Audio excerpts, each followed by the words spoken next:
All right, so now we've done form drills and you've seen those form drills and you're loose and you're ready to go. And let's just say it's a workout or race day. You've done your warm-up run, you've done your dynamic stretching, and you've done your form drills. What's the last piece we want to do before we head into our race or our workout? Strides. Strides are very common for a lot of runners. A lot of runners know about them, but for a new runner, it can sometimes be confusing just to read this on the piece of paper on how to do it. So we're going to demonstrate today, and when I mean demonstrate, Noah's going to show us an actual stride out on the path out here.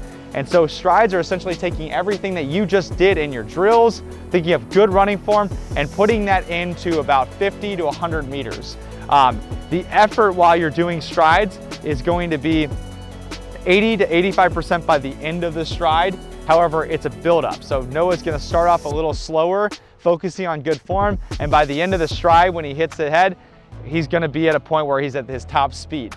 Goal of doing strides is to work on foot speed, work on form, and work on warming you up. This should be the last thing that you do before you race, before you do a workout.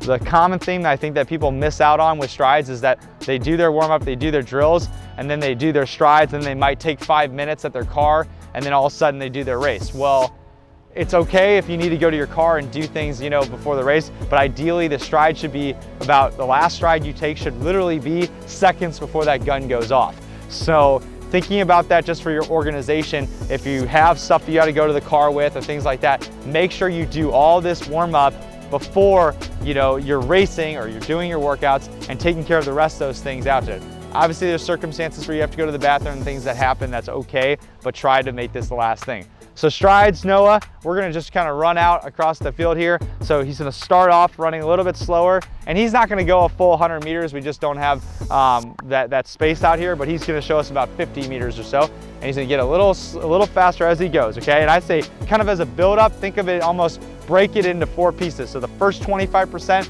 hard, next 25% a little harder, then the last 25%, the last 50% of the stride, that's where you're kind of at that top end speed, all right? Ready, set, go. And that's good. And now when he comes back, I want you to really look at his head, his body posture, and everything kind of coming forward.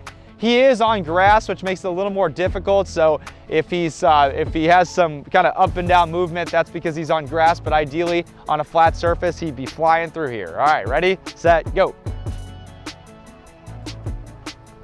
And as he gets faster, good.